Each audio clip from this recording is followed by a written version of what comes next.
اسد قیصر صاحب، ذرا یہ بتائیے گا، آپ بھی آج اس ڈیلیگیشن میں شامل تھے جو کہ اڈیالہ جیل گیا ملاقات کرنے، یہ ہوا کیا وہاں پر؟ ذرا ہمیں بتائیے گا، جو میڈیا میں رپورٹ ہوا ایز اٹ از ایسے ہی ہوا ہے؟ دیکھیے، سب سے پہلے تو آپ کی بہت مہربانی کہ آپ کے ذریعے ہماری بات پہنچے۔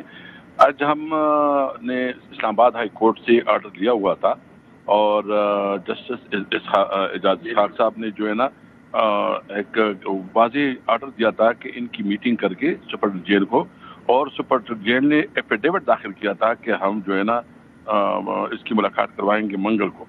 تو یہ ہم گئے تھے اسلام آباد ہائی کورٹ کے آرڈر پہ۔ وہاں گئے تو پہلے تو کہتے کہ نام نہیں آئے، پھر ہم نے آرڈر وغیرہ دکھایا تو اس نے کہا کہ نہیں ابھی دیکھتے ہیں۔ پھر 3 بجے ہم نے اس کو کہہ دیا کہ 3 بجے تک آپ ہمیں بتائیں ملانا ہے نہیں ملانا، پھر ہم آگے بات کریں گے، بجائے اس کے کہ وہ ہمارے ساتھ بات کرے۔ یعنی ہمارے اس وقت جو ہے نا 2 opposition leader of the house, leader of the upper house اور leader of the lower house, senate اور قومی اسمبلی کی دونوں اپوزیشن لیڈر بھی ہمارے ساتھ تھے۔ پنجاب کی لیڈر آف دی پوزیشن بھی تھی، اور جو اس وقت ہمارے چیئرمین ہیں SIC کی اور جو ہیومن رائٹس کمیٹی کی چیئرمین ہے وہ بھی تھی، اور ہم 5 لوگ تھے۔ یعنی ہمیں جس طرح سے بدتمیزی کی گئی، دھکے دی گئے، مین ہینڈلنگ کی گئی، پھر زبردستی جو ہے نا بند کر دیا گیا۔ بھائی کس کے آرڈر پہ، کس قانون کے تحت، کس لیے آپ کو آرڈر دیا ہے؟ تو یہ دیکھ لیں کہ پولیس کا موقف جو آیا ہے، عدالت کو مانتے ہیں نہ عدالت کو مانتے ہیں نہ قانون کو مانتے ہیں۔ وہ یہ ہے کہ دفعہ 144 کی خلاف ورزی کی گئی۔ کیا اتنے لوگ جانا الاؤ نہیں تھا؟ آپ کے پاس کلیئر انسٹرکشن تھی؟ کوئی آپ کے پاس پیپر تھا جس میں اجازت تھی؟ کیا تھا؟ پولیس تو یہ ورژن دے رہی ہے۔ دیکھیے ہمارے پاس آرڈر بھی تھا، اور دوسرا یہ ہے کہ ہمارے پاس جو ہے نا آرڈر کے علاوہ ہم تو الگ الگ گاڑی میں گئے تھے۔ ہم تو 5 لوگ تھے ٹوٹل۔ دفعہ 144 کی کیا 5 لوگوں پہ ہوتی ہے؟ اور پھر تو ہم الگ الگ تھے، اپوزیشن لیڈر لاہور سے آیا ہوا تھا، دوسرا اور تو ہم تو الگ الگ تھے۔ یہ بالکل غلط بیانی ہے، یہ انتہائی جو ہے نا مذاق کر رہے ہیں۔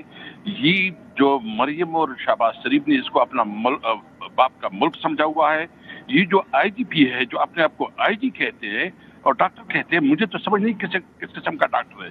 مجھے تو اس کی ڈگری اس کے پیچھے ہے، اس کی کوئی اخلاقیات نہیں ہے، نہیں قانون کو مانتے ہیں، ویسے اس وقت نہ وزیر اعظم ملک میں ہے نہ CM اس وقت ملک میں ہے، یہ پھر رہائی کیسے ہو گئی؟ جب آپ سمجھ رہے ہیں کہ یہ ساری چیزیں ہوئی، رہائی کس طرح ہوئی؟ آپ لوگوں نے بات چیت کی، کیا ہوا یہ ذرا بتا دیجیے گا، کیونکہ جس طرح حراست میں لیا گیا اسی طرح آپ لوگ رہا بھی ہو گئے، اور آج آپ بات کر رہے ہیں۔ ہمیں تو کوئی پتہ نہیں، کیونکہ اس سے عزم نہیں ہو رہا تھا کہ 3 اپوزیشن لیڈر اور جو ہے نا میں اسمبلی کا اسپیکر رہا ہوں، قومی اسمبلی کا، اتنی پوزیشن بغیر کسی وارنٹ کے، بغیر کسی کیس کے ہمیں تو اب تک کیا گیا ہے، ہمیں تو حب سے بیجا میں رکھا گیا۔ تو ہم نے اس کے بارے میں تو بھی فیصلہ کیا ہے کہ ہم IGP اور جتنی بھی پولیس آفیسرز ہیں اس کے خلاف اور دیگر جو اس میں جیل انتظامیہ کے خلاف جو ہے نا FIR درج کروا رہے ہیں۔ اس کو ہم جو ہے نا پریویلیج موشن میں پنجاب میں بھی اور نیشنل اسمبلی سینٹ میں بھی بلائیں گے، ہم اس کو ہیومن رائٹ کمیٹی میں بلائیں گے۔ جبکہ یہ عمر ایوب اور شبلی فراز تو جوڈیشل کمیشن کے ممبر بھی ہے، تو ہم نے فیصلہ کیا کہ اس ایجنڈا میں اس کو ٹیک اپ کیا جائے گا کہ ادھر بھی کریں گے، اور اس کے علاوہ جو بھی ہمارے پاس آپشنز ہیں سارے استعمال کریں گے کہ دیکھیں یہ ملک نہیں چلنا ہے کسی قانون اور آئین اور کسی ضابطے کے اور کسی رولز کے تحت چلنا ہے۔ یہ کسی کی ذاتی پسند ناپسند اور زبردستی سے نہیں چلا جا سکتا۔ اس لیے ہم نے ڈیسائیڈ کیا ہے یہ بتائیں جی اچھا آپ قانونی اس پہ ایک چارہ جوئی کریں گے، یہ آپ کہہ رہے ہیں۔ یہ بتا دیں ملاقات نہیں ہوئی پھر آپ کی، وہ کیوں نہیں ہو سکی؟ جب اگر معاملہ سارا ڈسمس ہو گیا تو پھر ملاقات کیوں نہیں ہو سکی؟ ملاقات تو ہو نہیں سکی نا، وہ تو آپ کو پتہ ہے، وہ تو ملاقات ہی کرنی تھی۔ بہرحال ہم نے جو ڈیسیجن کیا ہے انشاءاللہ اس کے مطابق جو ہے نا ہم اس کے خلاف ہر حد تک جائیں گے۔